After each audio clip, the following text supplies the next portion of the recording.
어제 우리 청년 중에 최근에 이제 제가 있던 보스턴에서 같은 지역에 있던 한 청년이 우리 교회에 새로 등록을 했는데 그 청년이 발레리나입니다. 그래서 어제 헨젤과 그레텔이라는 그 발레리나하고 또 우리 황보경 집사님이 있는 오케스트라 유니페어 오케스트라와 협연해서 공연을 했는데 그곳에 이제 갔다 왔습니다. 따지고 보니까요 55세 되도록 처음 발레를 봤습니다. 한 번도 발레를 본 적이 없는데 여러분들도 보신 적 있으신가요? 저는 발레가 그런 걸 줄 몰랐는데 너무 재밌었습니다. 강추합니다. 여러분도 한번 기회 되시면, 제가 위니펙에 와서 문화생활을 할 거라고는 생각도 못했는데 하여튼 문화생활을 했는데 좋았던 게 뭐냐면 이제 이게 1부하고 인터미션 한 다음에 2부를 하는데 2부는 막 정말 집중해서 막 계속 웃으면서 그렇게 공연을 봤었습니다.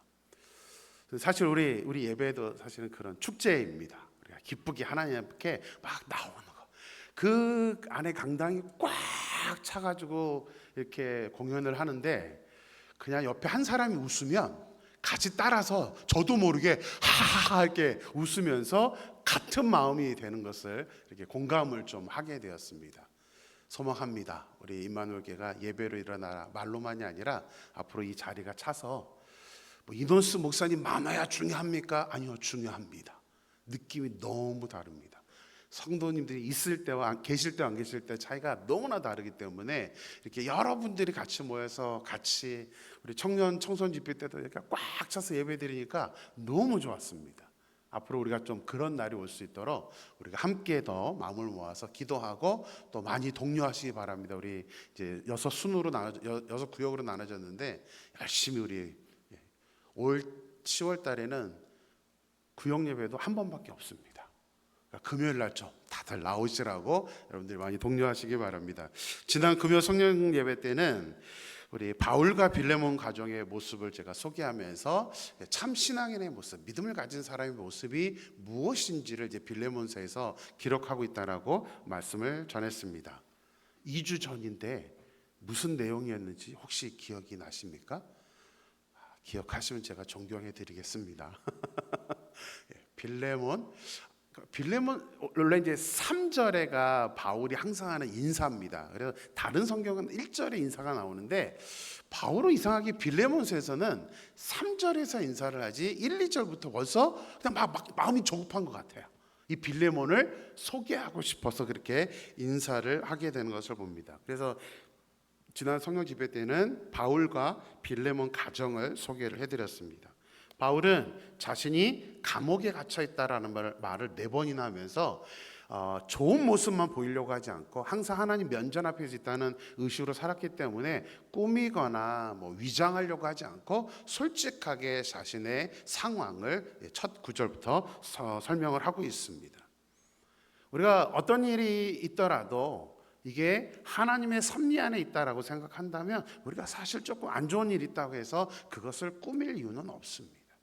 왜냐하면 지금은 그럴지라도 앞으로는 어떻게 될지 모르는 거거든요. 이후에 어떻게 될지 모르기 때문에 지금 모습만 가지고 우리가 어떻게 되니까 그냥 나쁜 모습은 안 보이려고 할 필요는 없는 거죠. 그게 사실은 예수님이 바리새인한테 말했던 위선입니다. 위선, 외식, 겉으로 보여지는, 솔직하게 어느 정도 우리가 지난 주일에 우리 찬양했던 것처럼 신실하게, 진실하게, 거룩하게 그렇게 살아가는 것이 우리 바울의 모습을 통해서 우리에게 주셨던 교훈입니다.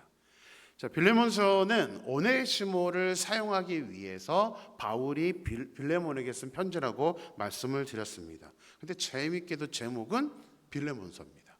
오네시모가 주인공이 아니라 바울도 주인공이 아닙니다. 빌레몬이 주인공입니다. 왜냐하면 빌레몬의 가정이 평신도 가정으로서 우리에게 너무나 좋은 어떤 믿음의 모델이 되어 주었기 때문에 바울은 의도적으로 이 제목을 빌레몬서라고 결정을 했던 것입니다. 그래서 말씀드렸죠. 인사말은 3절인데 1절부터 빌레몬을 막 소개하기에 바쁜 게 이제 바울의 모습이었습니다. 왜냐하면 지난주에 살펴봤죠.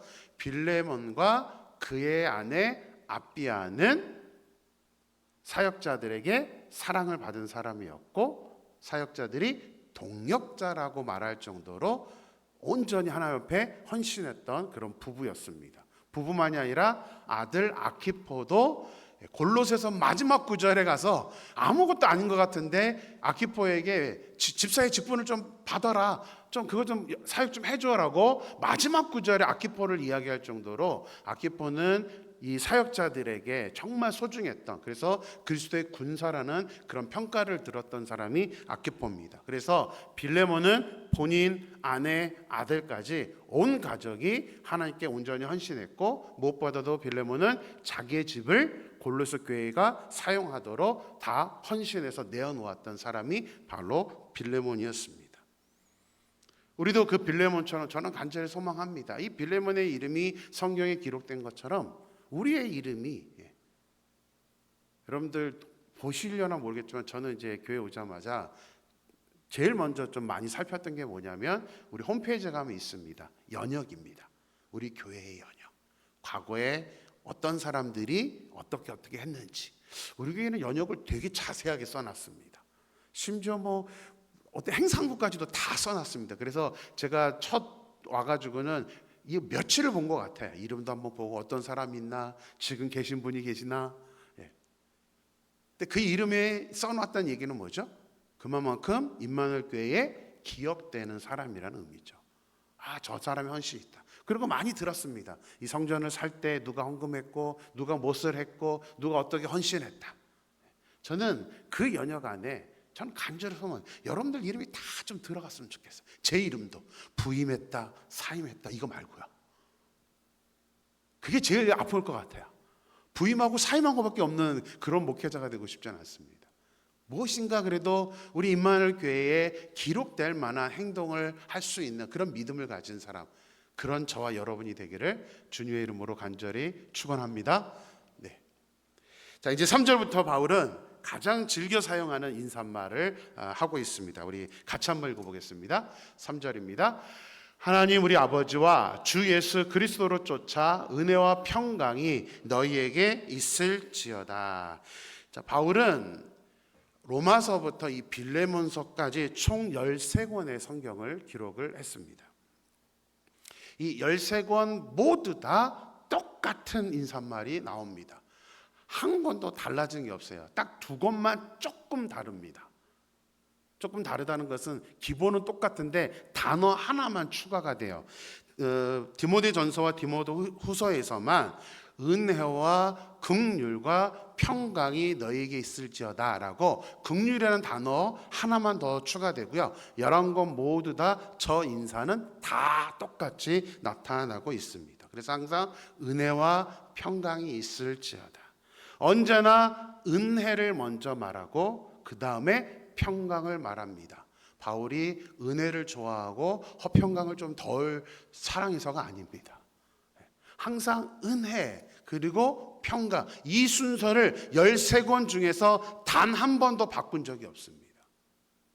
그리고 13권 모두 다 이 인사를 했다는 것은 그냥 아무 의미가 없어서 한 게 아닙니다. 왜 바울은 은혜와 평강이 있을지어다라고 말을 했던 걸까요? 아마 이런 질문을 받아보신 적이 없으실 겁니다. 이게 질문해야 되는 거예요? 라고 말할지도 모릅니다. 아니요, 해야 됩니다. 아니, 이 귀중한 성경 13권에 똑같이 썼다는 얘기는 뭐 단순히 그냥 인사말 그게 아니거든요. 뭔가 바울이 그 안에 아주 의미 있는 그 마음을 담아놨기 때문에 항상 똑같이 이 인사말을 성도들에게 했던 것입니다. 왜 그럴까? 바울은 먼저 은혜가 있어야 무엇도 따라온다?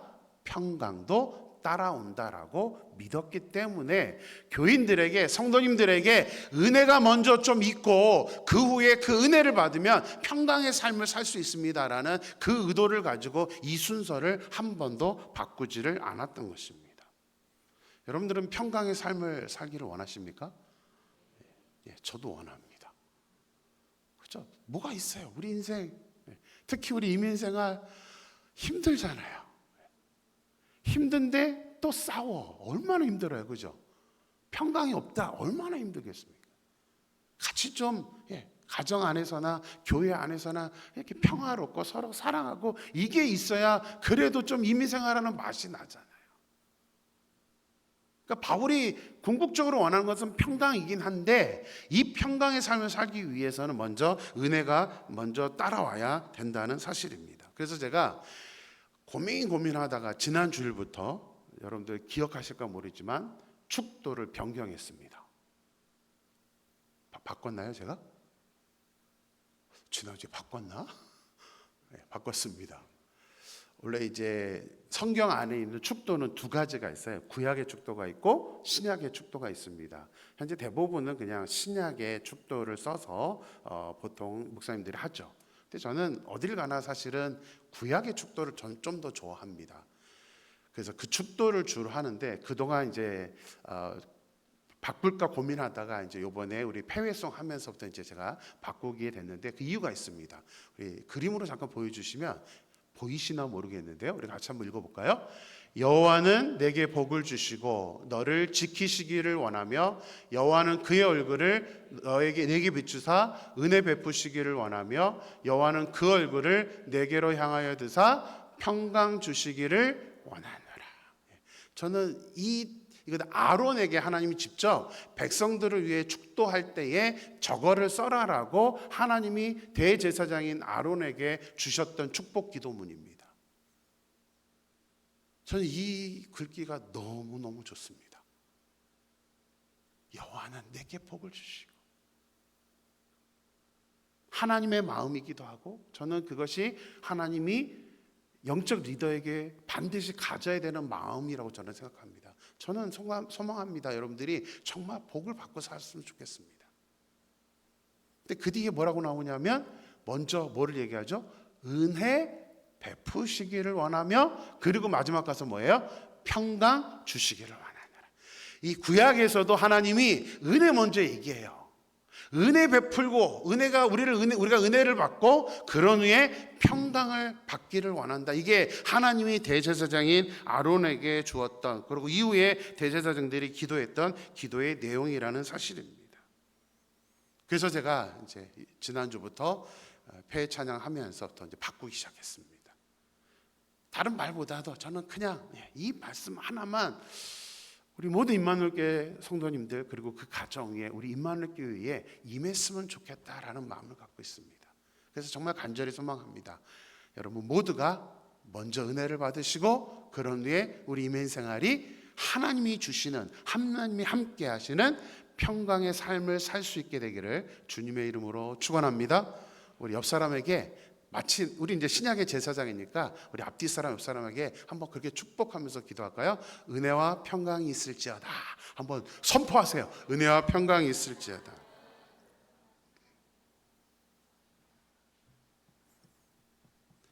자, 영적인 은혜가 있으면 왜 평강이 따라오냐면 은혜가 있으면 사실은 우리의 상황이 어렵고 힘들어도 흔들리지가 않기 때문입니다.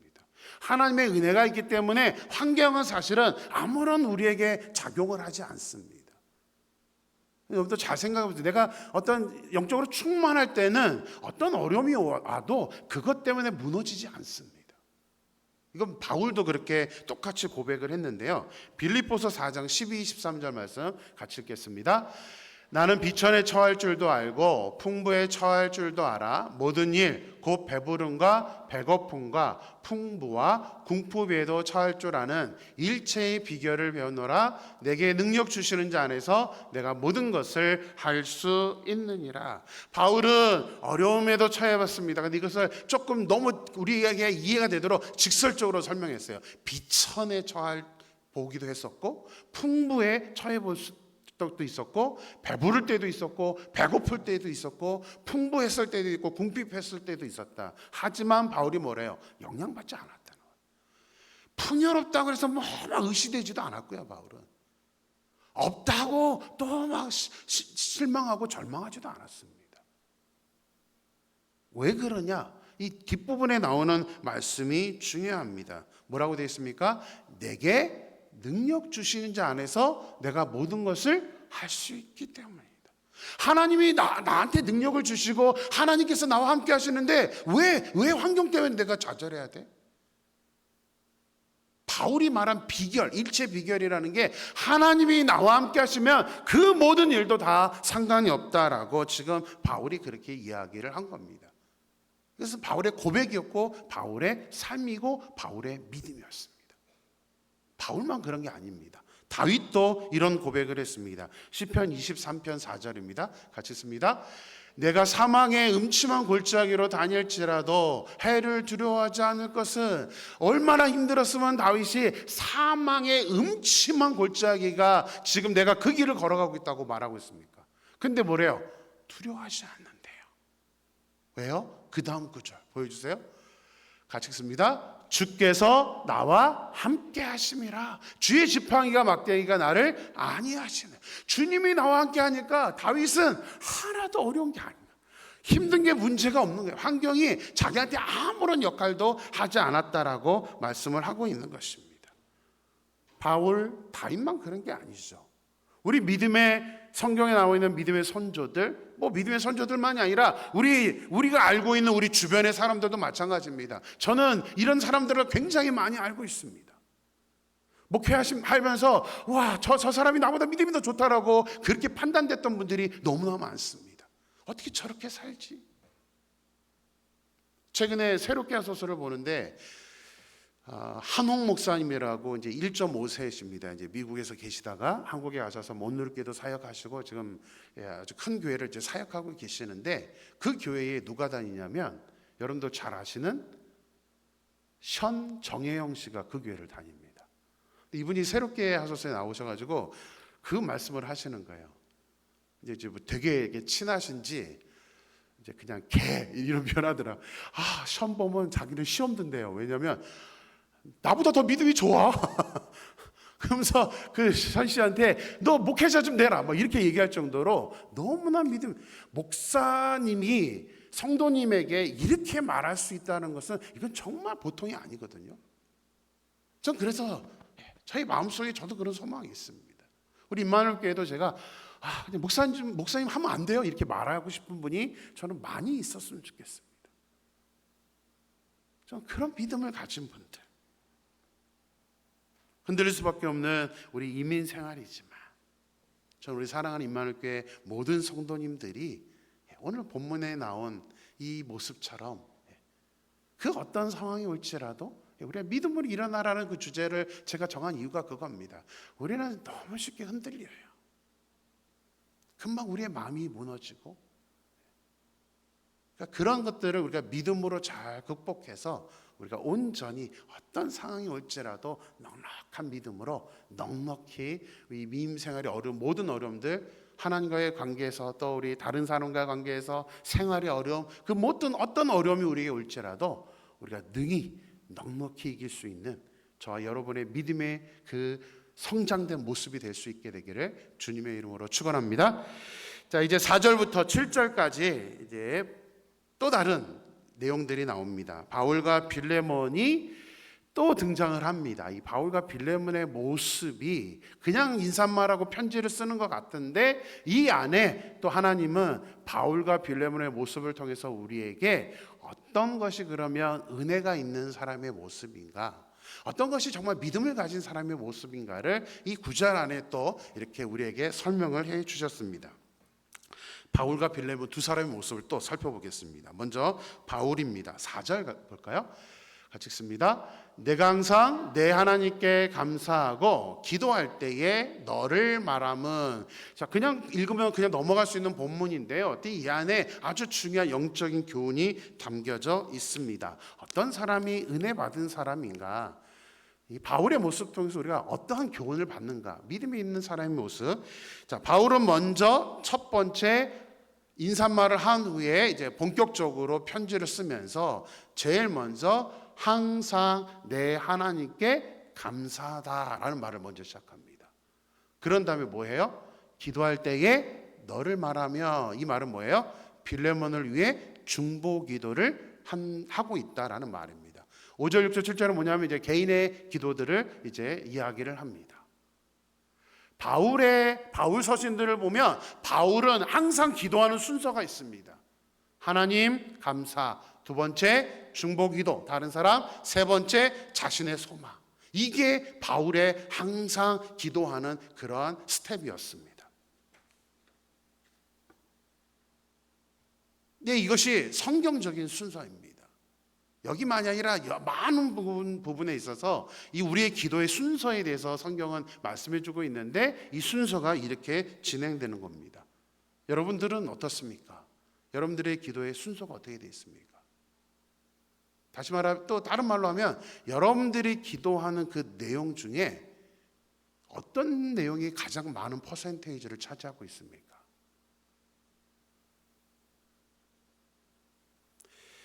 제가 대학교를 다니던 이제 그 믿음이 이렇게 성장하지 않았던 그런 연약했던 청년 시절이었는데 그래도 제 나름대로 정말 열심히 살아보겠다고 또 믿음 생활 해보겠다고 빠지지 않고 새벽 기도를 다녔었습니다.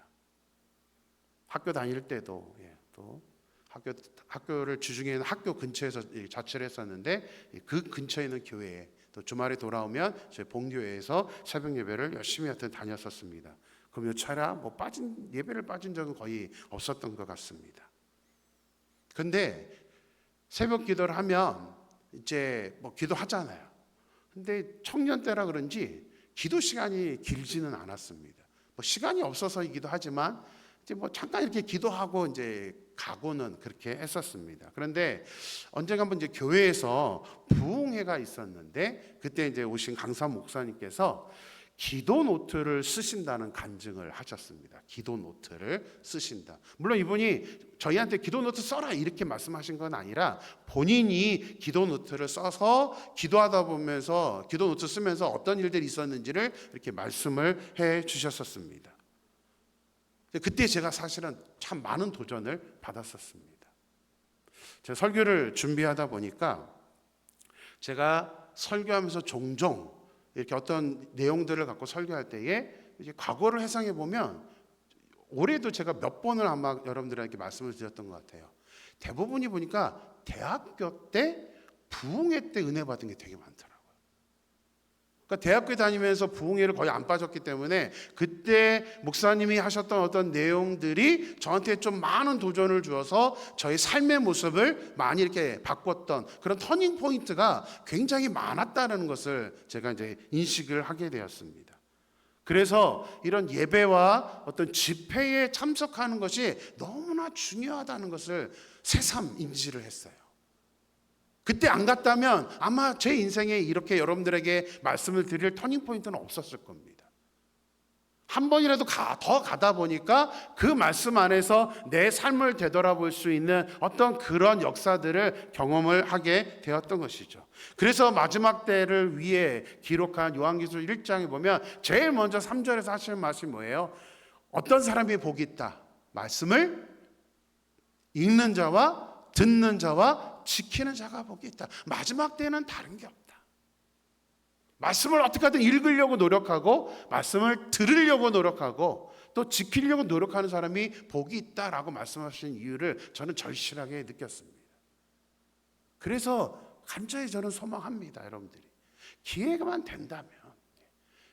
된다면 정말 적극적으로 나오세요.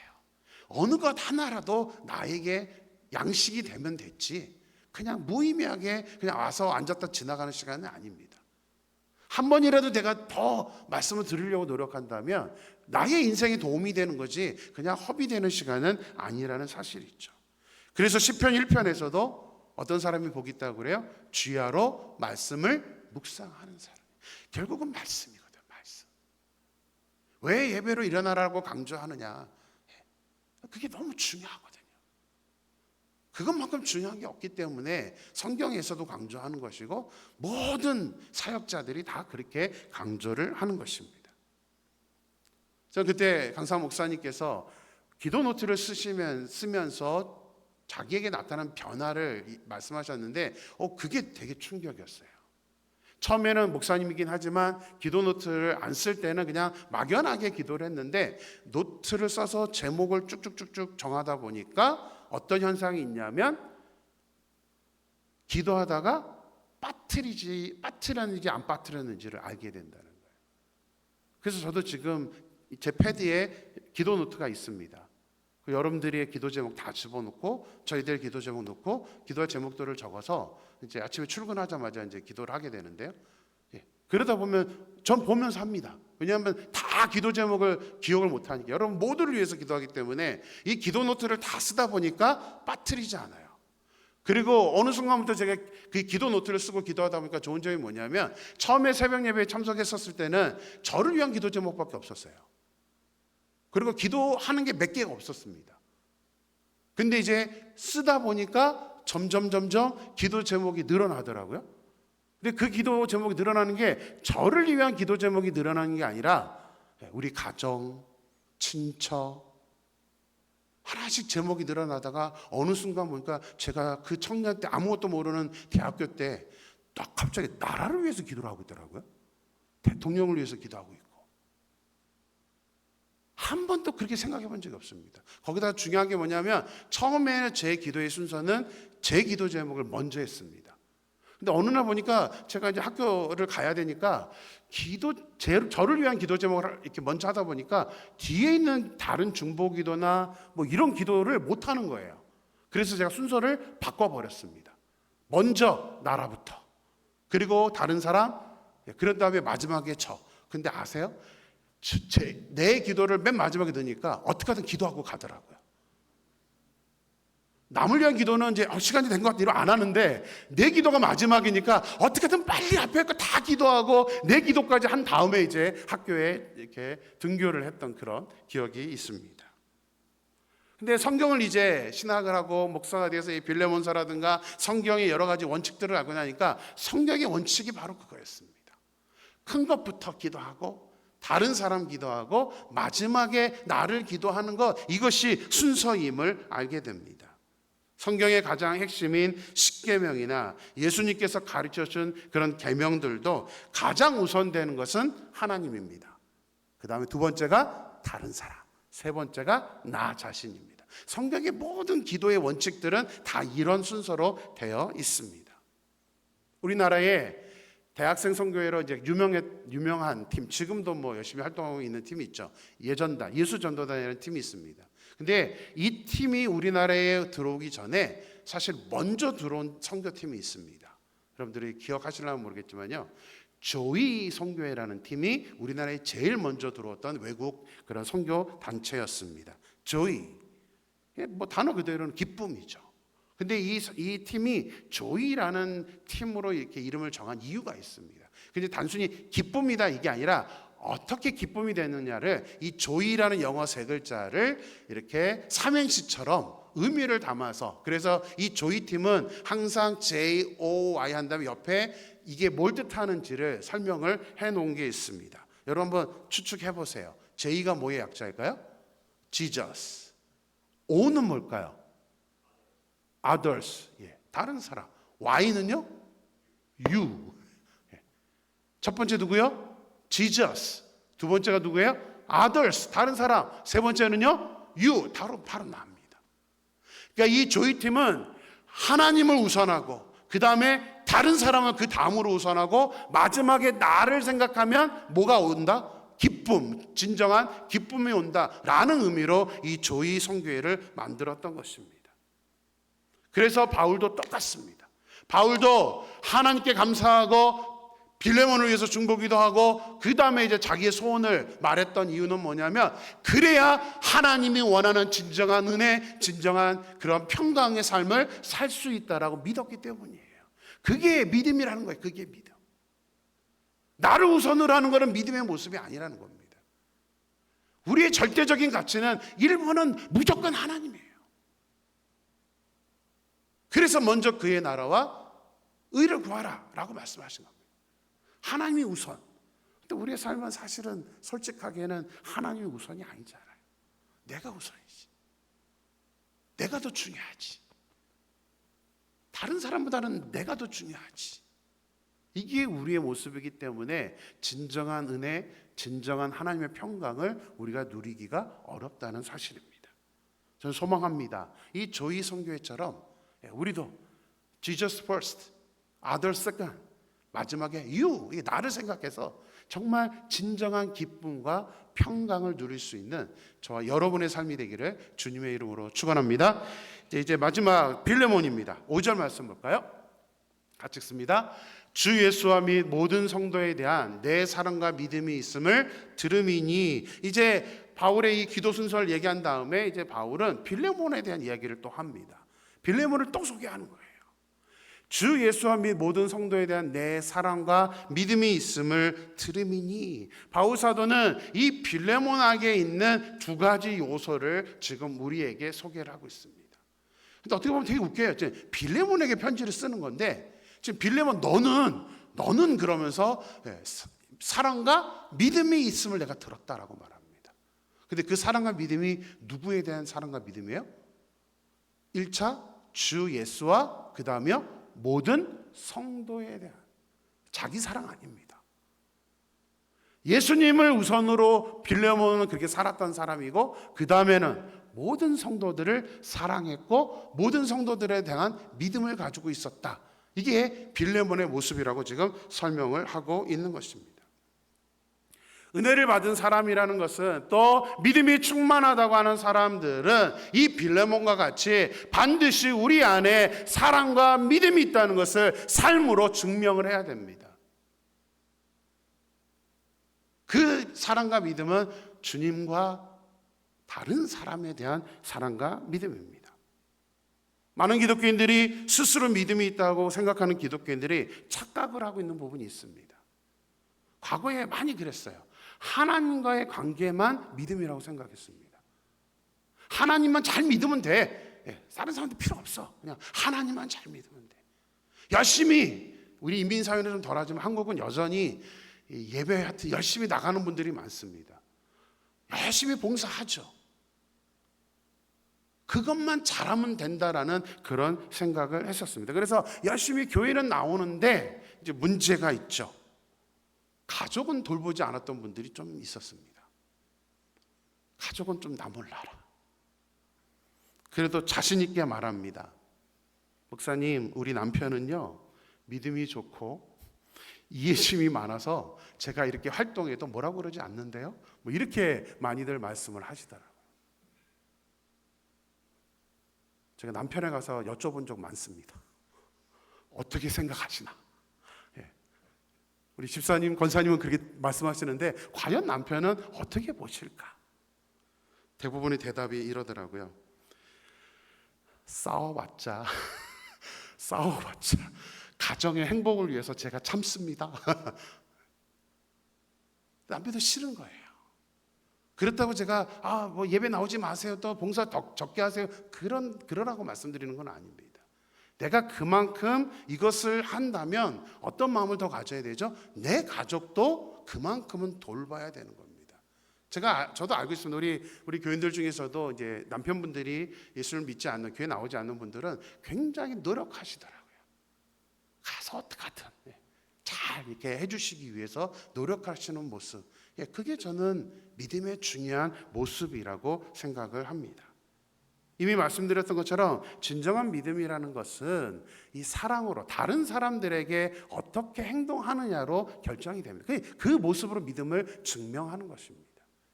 정말 함부로 다른 사람에게 하면서 믿음이 있다라고 말할 수는 없습니다. 그건 믿음이 아닙니다. 잘못 배운 거예요. 오늘 본문에도 빌레몬을 사랑과 믿음이 있다라고 하면서 이 빌레몬에게 있는 모습을 아주 이렇게 잘 소개를 하고 있습니다. 우리가 사랑해서 죽고 못 살 것 같아서, 떨어지기 싫어서 보통 이제 남녀가 정년기가 되면 결혼을 하게 됩니다. 저도 결혼을 결심하게 된 이유가 25밖에 되지 않았는데 아내를 만나는 시간이 너무 없었습니다. 그래서 떨어지기가 싫은 거예요. 차 타고 왔다 갔다 하는 것도 하루 이틀이지. 그래서 아내한테 이제 또 마침 제가 전도사로 이제 사역을 나가서 교회에서도 목사님이 교제하는 사람이 있으면 빨리 결혼해. 그래서 저도 이제 아내에게 이렇게 프로포즈는 하지 않고 그냥 결혼하자 그랬습니다. 이상하게 지금까지도 혼나요. 맨날 나는 프로포즈 못 받았네 하면서 지금까지도 이게 평생 울고 먹는 일인데, 어찌됐건 그냥 무조건 같이 살자 이제 그러면서 전도사로 사역한 6개월 만에 결혼을 하게 되었습니다. 그렇게 사랑해서 우리가 보통 결혼을 하잖아요. 사랑 없이 결혼을 하는 사람은 없을 겁니다. 사랑해서 결혼을 하는데 안타깝게도 시간이 좀 지나면 뭐가 옵니까? 권태기가 옵니다. 저 때는 한 3년 보통 얘기하더라고요. 근데 요즘은 많이 짧아졌어요. 금방 권태기가 온다 그래요. 뭐 연예인들 막 그렇게 죽고 살고 뭐 이러는데도 보면 한 1년 때 보면 다들 남처럼 살더라고요. 각방 쓰고 있고. 그러니까 이게 사랑의 유효 기간이 얼마냐 뭐 이런 질문도 많이 합니다. 그래서 보통 이제 지금도 배우자를 사랑하십니까? 라고 질문을 하면 많은 분들이 직접 대답하지는 않더라고요. 대부분 뭐라고 대답합니까? 가족끼리는 그런 거 하는 거 아닙니다. 아무리 어떤 말로 둘러대더라도 분명 그건 뭐죠? 사랑이 식어버린 겁니다. 사랑이 없는 거예요. 저는 우리가 믿음의 사람이라면 우리 내 배우자를 향해서도 이 사랑의 마음은 절대로 줄어들지 않는다고 생각합니다. 사랑이 없이 어떻게 살죠? 사랑이 없으니까 어떻게 돼요? 신혼 초에 또 데이트할 때는 그렇게 막 그저 헌신해주고 수고해주고 예쁜 말 해주고, 사랑이 없어지면 나타나는 현상이 뭐예요? 함부로 말하죠. 함부로 말합니다. 그건 사랑이 없어서 그런 겁니다. 우리가 신앙생활하면서 우리 성도들 간에도 마찬가지입니다. 상대방에게 말 함부로 하는 것은 그 사람은 사랑이 없는 거예요. 예수님의 사랑이 없기 때문에 상대방을 인지하지 못하고 상대방이 하나님의 사람이라는 것을 인식하지 못하니까 함부로 하는 거예요. 절대 함부로 할 수 없습니다. 저는 저희 아이들한테도 어렸을 때부터 그렇게 교육을 시켜왔어요. 청소년기, 사춘기, 중2병, 저는 그게 기독교인들한테 왜 있어야 되냐고 제가 아이들한테 가르쳤습니다. 엄마 아빠인데, 나를 낳아준 엄마 아빠인데 왜 함부로 문 닫고 들어갔지? 절대 못하겠습니다. 신앙이 있으면 그렇게 행동하지 않는다고 했더니 감사하게도 정말 안 하더라고요. 그래서 저희는 또 다 받아주다가 한 번씩 아이들이 무리하게 저희들한테 말하면은 그냥 왜 엄마 아빠한테 무례하지? 이 한마디만 해줍니다. 부모 자식 관계도 마찬가지고 부부 관계도 마찬가지고 성도들 관계도 마찬가지입니다. 내가 저 사람에게 자꾸 말을 함부로 뱉고 시작한다 그러면 그때는 정말 여러분들 꽉 맞은 것처럼 내 자신을 봐야 돼요. 내 안에 예수님의 사랑이 없구나. 심각한 건데 우리는 그렇게 심각하게 생각을 하지 않습니다.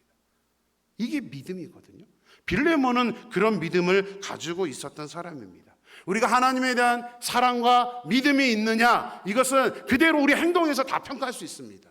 믿음으로 삶으로 증명이 되기 때문에 내 행동을 보면 내가 지금 믿음이 있는 사람인지 아닌지는 내 행동으로 다 평가를 할 수 있다는 사실이죠. 빌레몬은 사랑과 믿음이 있었던 사람입니다. 그러다 보니까 오늘 본문을 보면 이 빌레몬 때문에 어떤 일들이 일어나는지 바울이 설명을 해주고 있습니다. 우리 6절 7절 말씀 보겠습니다. 같이 읽습니다. 이로써 내 믿음의 교제가 우리 가운데 있는 선을 알게 하고 그리스도께 미치도록 역사하느니라. 형제여, 성도들의 마음이 너로 말미암아 평안함을 얻었으니 내가 너의 사랑으로 많은 기쁨과 위로를 얻었노라. 빌레몬이 믿음과 사랑과 믿음이 있었던 사람이었고 그것을 예수님께 그리고 성도들에게 다 삶으로 보여줬기 때문에 이 지금 빌레몬의 믿음과 사랑으로 인해서 골로새 교회 성도들은 선이 무엇인지를 알게 되었다라고 말하고 있습니다. 선이 무엇인가? 뭐냐면 이 빌레몬의 행동으로 인해서 믿음을 가진 사람이 어떻게 행동해야 되는가를 이 빌레몬의 모습을 통해서 성도들이 깨달았다는 겁니다. 저 사람은 저렇게 하는 게 저기 일반인들과 틀리네. 저게 신앙을 가진, 저 사람 진짜 신앙을 가진 사람이구나. 믿음을 가진 사람이구나. 성도들이 빌레몬 때문에 선이 착한 게 뭔지를 깨달았습니다. 그것뿐만이 아니죠.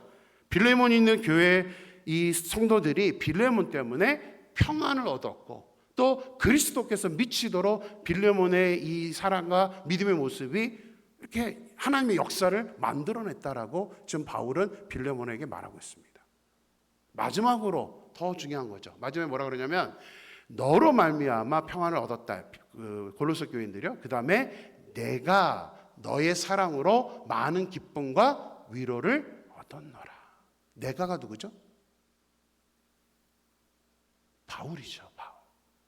지금 골로새 교회를 세워서 지금 목회하고 있는, 정말 수고하고 헌신하고 있는 바울이 빌레몬으로 말미암아, 빌레몬 너의 사랑으로 내가 지금 많은 기쁨과 위로를 얻었다. 여러분은 어떤 사람이 되고 싶으십니까? 사랑과 위로를 얻게 해주는 그런 사람이 되고 싶으세요? 아니면 찌르는 사람이 되고 싶으세요? 목회자만이 아니죠. 이 빌레몬 때문에 교회에 평화가 온 거예요. 성도들이 정말 평안함을 얻었다. 그래서 이런 간절함이 있습니다. 우리가 이 빌레몬서를 읽는 이유가 여기에 있습니다. 제가 계속 올 1년 동안 우리 공동체, 우리 교회, 또 지금 이제 믿음, 어떤 게 믿음인가? 우리가 이런 말씀을 한번 제대로만 들으면, 그치, 내가 이런 행동을 하고 싶어도 안 하는 거예요. 이건 믿음이 아니야 라고 내가 스스로 절제할 수 있습니다. 우리가 이 의지가 없으니까 믿음이 뭔지를 우리가 생활 가운데 어떤 건지를 인지하지 못하니까 우리가 자꾸 말도 함부로 하고 다른 사람들에게 함부로 행동하는 겁니다. 그러니까 교회는 계속 힘든 거예요. 사람들은 서로 지쳐가는 겁니다. 저는 간절히 소망합니다. 빌레몬서에 나타난 이 빌레몬의 모습, 바울이 왜 빌레몬서라고 이름을 지었느냐면 이 빌레몬의 모습을 우리에게 너무너무 소개하고 싶은 거예요. 이런 사람이 좀 되어주면 안 되겠니?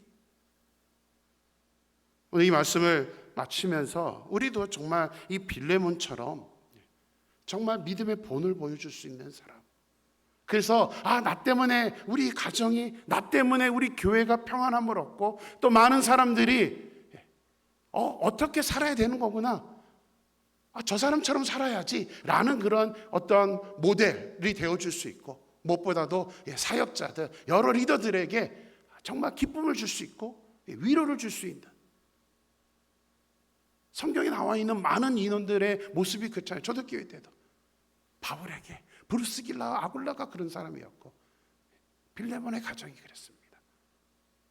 저와 여러분 모두가 빌레몬처럼 그런 믿음의 모습으로 살아갈 수 있는 사람, 그래서 믿음으로, 삶으로 믿음을 증명할 수 있는 저와 여러분의 삶이 되기를 주님의 이름으로 간절히 축원합니다.